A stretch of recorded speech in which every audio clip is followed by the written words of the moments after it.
আমাদের এই তালিকা ৩০০ পর্যন্ত হয়ে যাবে। আমরা ৯১ জনের কাছে, শহীদ পরিবারের কাছে আমরা ২ লক্ষ করে টাকা আমরা পৌঁছে দিয়েছি আলহামদুলিল্লাহ।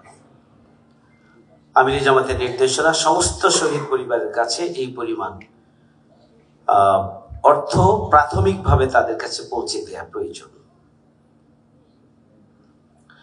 তো সেই হিসাবে সারা বাংলাদেশেই এই কার্যক্রম চলছে এবং আমরা আশা করছি যে আমরা যাদেরকে খুঁজে পাবো, কেউ হয়তো ঢাকার বাইরে আছে, কেউ আবার যেখানে শহীদ হয়েছে তার বাড়ি কোথায় সেটা খুঁজে পাওয়া যাচ্ছে না। এভাবে কিছু সময় আরো লেগে যাচ্ছে। আপনারা দোয়া করবেন আমরা যেন আমিরি জামাতের নির্দেশনার আলোকে গোটা বাংলাদেশ প্রায় শেষ পর্যায়ে, রাজধানীতে আমাদের কিছু কার্যক্রম এখনো বাকি আছে, আমরা সেটা করার জন্য চেষ্টা করছি। আমি আজকে ডাক্তারদেরকে, আমাদের শ্রদ্ধেয় যারা মানবতার সেবায় নিজেদেরকে নিয়োজিত করেছেন এবং পুরো আন্দোলনের সূচনা থেকে ডক্টর সোসাইটি যেভাবে ঝুঁকি নিয়ে ছাত্রদের এবং জনগণের স্বাস্থ্য সেবা নিশ্চিত করার জন্য এবং ঝুঁকিপূর্ণ সময়গুলোতে পাশে থেকে আপনারা যোদ্ধা হিসেবে ভূমিকা পালন করেছেন, এর জন্য আন্তরিক কৃতজ্ঞতা এবং শুকরিয়া এবং আপনাদের প্রতি সংগ্রামী অভিনন্দন জানাচ্ছি। আল্লাহ রাব্বুল আলামিন এই ধারা অব্যাহত রাখার তৌফিক দান করুন। এই আন্দোলনে যেমনি ভাবে ছাত্র সহ সকল শ্রেণী পেশার মানুষের অবদান আছে, পেশাভিত্তিক বিবেচনা করলে ডাক্তারদের আন্দোলনের পাশাপাশি আবার সেবামূলক কার্যক্রম দুই মিলিয়ে ডাক্তাররাই মানে সবচেয়ে বেশি ভূমিকা পালন করেছেন এবং সবচেয়ে ঝুঁকি নিয়ে ভূমিকা পালন করেছেন। এই জন্য বিশেষ বিশেষ কৃতজ্ঞতা ডাক্তারদের জন্য। আল্লাহ রাব্বুল আলামিন তাদেরকে উত্তম জাযা দুনিয়া এবং পরকালে দান করুন। আমাদের ডাক্তার যারা, তারা বৈষম্যের শিকার, তারা তাদের অধিকার পায়নি এবং অধিকার আদায়ের অন্যতম কর্মসূচি আমাদের এনডিএফ এর। আজকে বাংলাদেশের পিজি থেকে শুরু করে নিয়োগ এবং নিয়োগ পরবর্তী তাদের পদোন্নতি এবং এই পিজি থেকে বিভিন্ন মেডিকেল, বিভিন্ন হসপিটাল, এই সব জায়গাগুলোতে শুধুমাত্র ইথিক্যালি কারা এগিয়ে আছেন, ডক্টরসদের যে একটা ইথিক্স আছে সেটি কারা মেনটেন করছেন,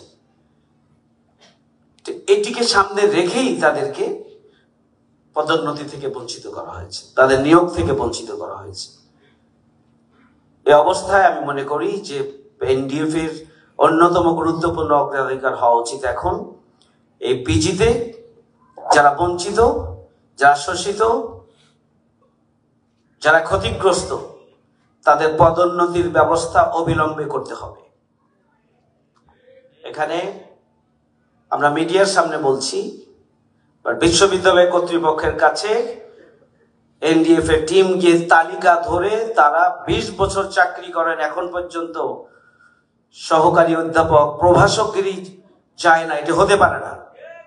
এই বৈষম্য পিজিতে আমরা মেনে নেব না। শুধু পিজি নয়, বাংলাদেশের সমস্ত বিশ্ববিদ্যালয়, মেডিকেল বিশ্ববিদ্যালয়, মেডিকেল কলেজ থেকে শুরু করে সব জায়গায় তালিকা তৈরি করে সুনির্দিষ্টভাবে কর্তৃপক্ষের কাছে প্রদান করার জন্য এনডিএফ এর কেন্দ্রীয় সংগঠন আর ঢাকা মহানগরীর দক্ষিণে যেগুলো রয়েছে দক্ষিণ সংগঠন উপযুক্ত পদক্ষেপ দ্রুততম সময়ের মধ্যে করে কর্তৃপক্ষকে তাদের ন্যায্য অধিকার দেওয়ার জন্য আপনাদেরকে পদক্ষেপ গ্রহণ করতে হবে।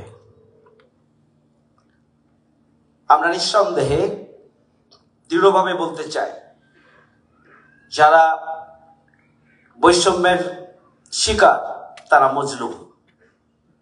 মজলুমদের জন্য আল্লাহ যথেষ্ট। এটি যেমনি ঠিক আছে, তারা নিজেরা চাইবেন না, কিন্তু কর্তৃপক্ষ হিসাবে যে অর্গানাইজেশন রয়েছে, যে অভিভাবক সংগঠন রয়েছে, তাদের দায়িত্ব হচ্ছে তাদেরকে যথাযথ জায়গায় প্রোভাইড করা। আমি আশা করি এ বিষয়ে আমাদের ডক্টরস নেতৃবৃন্দ এবং এখানে আমাদের এনডিএফ এর গুরুত্বপূর্ণ তত্ত্বাবধায়ক কমিটির দায়িত্বশীল আমাদের তাহের ভাই রয়েছেন, আমি অনুরোধ করব যে এই বিষয়ে পদক্ষেপ গ্রহণ করা। নতুন বাংলাদেশের যে প্রত্যাশা, একটি দুর্নীতিমুক্ত, বৈষম্যহীন, অধিকারের প্রাপ্তি সহজলভ্য এমন একটি বাংলাদেশ এদেশের ছাত্র সমাজ চেয়েছিল, এদেশের জনগণ চেয়েছিল। তার প্রেক্ষিতেই ছাত্রদের নেতৃত্বে ছাত্র জনতার গণ অভ্যুত্থান সংগঠিত হয়েছে, নতুন বাংলাদেশ আমরা পেয়েছি। কিন্তু যে প্রত্যাশা দুর্নীতিমুক্ত বাংলাদেশ, যে প্রত্যাশা সন্ত্রাসমুক্ত বাংলাদেশ, যে প্রত্যাশা বৈষম্যহীন বাংলাদেশ, যে প্রত্যাশা অধিকার সহজভাবে যার যেটা তার কাছে পৌঁছে যাবে, সেই ধরনের বাংলাদেশের জন্য যে নেতৃত্ব দরকার এবং যে মানুষ দরকার, সেটির অভাব আজকে গোটা বাংলাদেশে ব্যাপকভাবে। আমরা চাইলেই হবে না। এই স্লোগান তখনই কার্যকর হবে, প্রত্যাশা তখনই কার্যকর হবে যখন যোগ্যতা, দক্ষতার পাশাপাশি সততা এবং নৈতিকতার সংমিশ্রণ ঘটবে। নৈতিক দিক থেকে সমৃদ্ধ মানুষ খুঁজে মেলা খুবই দুষ্কর। এই জায়গায় এনডিএফ এর সাথে যারা সম্পৃক্ত রয়েছেন, আলহামদুলিল্লাহ তারা এগিয়ে আছেন। আমি আশা করি নতুন বাংলাদেশ যদি প্রত্যাশার আলোকে শহীদের স্বপ্ন পূরণের জন্য হয়, তাহলে এই বাংলাদেশ আপনাদেরকে খুঁজে নিবে এবং নিতে হবে, না হলে শহীদের স্বপ্ন ব্যর্থতায় পর্যবসিত হবে। প্রিয় ভাইয়ার আমার, আমি মনে করি আপনাদের আল্লাহর শুকরিয়া হিসাবে নতুন বাংলাদেশ গড়ার লক্ষ্যে আপনারা যে অঙ্গনে কাজ করেন, সোসাইটি জুড়ে আপনাদের অবদান রাখার সুযোগ আছে। সুতরাং শুধুমাত্র আপনাদের পরিবেশে নয়, পরিসরে নয়, আপনারা আল্লাহর শুকরিয়া আদায়ের অংশ হিসাবে নিজেদেরকে সততা, যোগ্যতা, দক্ষতা এবং নৈতিক দিক থেকে আরো সমৃদ্ধ করে নতুন বাংলাদেশ গড়ার লক্ষ্যে আপনার নিজের পরিসর, মেডিকেল অঙ্গন, সবচেয়ে বড় পরিসর হচ্ছে সাধারণ মানুষ, যেটা ব্যাপক ভিত্তিক। সাধারণ মানুষ আপনাদের কাছে সবচেয়ে বেশি দুর্বল, অসহায়, আপনাদের কাছেই আশ্রয় ফিরতে চায়। আপনাদের মুখে হাসি তাদের অন্তরে প্রশান্তি জোড়ায় অর্ধেক সুস্থ হয়ে যায়। আপনারা যখন দুশ্চিন্তায় পড়ে যান একজন রোগী দেখার পরে, সে যতই সাহসী হোক না কেন, তখন নিজেও অনেক বেশি দুর্বল হয়ে যায়। সেই ধরনের যে পেশায় আপনারা আছেন, সোসাইটিকে পরিবর্তনের জন্য আপনাদের অনেক অনেক কিছু করার রয়েছে, অবদান রাখার রয়েছে। আমি আশা করি এই যে আমরা একটা পরিবেশ পেয়েছি, নতুন বাংলাদেশ পেয়েছি, শুকরিয়া হিসাবে আপনাদের নিজেদেরকে সেভাবে গড়ে তোলা দরকার এবং নিজেদের পরিসরের বাইরেও সমাজের পরিবর্তনের জন্য আপনাদেরকে ভূমিকা রাখা দরকার। আমি সবশেষে যদি বলতে চাই, আমরা ডাক্তার হই আর ইঞ্জিনিয়ার হই, আমরা সাধারণ মানুষ হই আর শ্রমিক হই, দিন শেষে আমরা আল্লাহর বান্দা। আমাদেরকে অবশ্যই আমাদের জীবনের প্রতিটি মুহূর্তের জন্য আল্লাহর কাছে জবাবদিহি করতে হবে।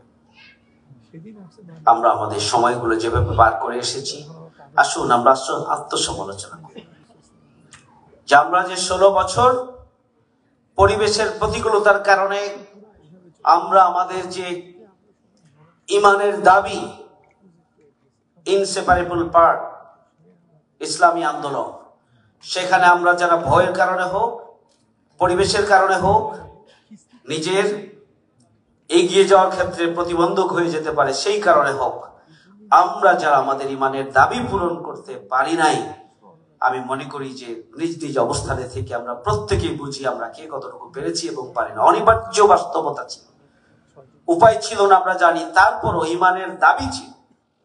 আমি বলবো এই আত্মসমালোচনা যদি আমি সহ আমরা সবাই করে আগামী দিনে নতুন বাংলাদেশ গড়ে তোলার জন্য আমরা আল্লাহর সন্তুষ্টি অর্জনের উপযোগী বান্দা হিসেবে আমরা যদি নিজেদেরকে গড়ে তুলতে পারি, এজ ওয়েল অ্যাজ আমরা যদি আমাদের প্রফেশনালিজম, আমাদের মেডিকেল এথিক্স, আমাদের সততা, আমাদের যোগ্যতা, আমাদের স্কিলনেস সবকিছুকে অ্যাকোমোডেট করে আমরা যদি নিজেদেরকে একটি নতুন বাংলাদেশের স্থায়িত্বের জন্য, স্টাবিলিটির জন্য, সামনের দিকে এগিয়ে নেওয়ার জন্য এবং বাংলাদেশে মানুষের মুখে হাসি ফোটানোর জন্য একটা ইনসাফ ভিত্তিক সমাজ প্রতিষ্ঠার মাধ্যমে একটি সুখী সমৃদ্ধশালী নতুন বাংলাদেশের জন্য যদি আমরা নিজেদেরকে অতীতের পর্যালোচনায় কাফফারা সহ যদি আমরা নিজ নিজ অবস্থান থেকে আমরা অগ্রণী ভূমিকা পালন করে নিজেদেরকে গুছিয়ে নিয়ে এগিয়ে নিই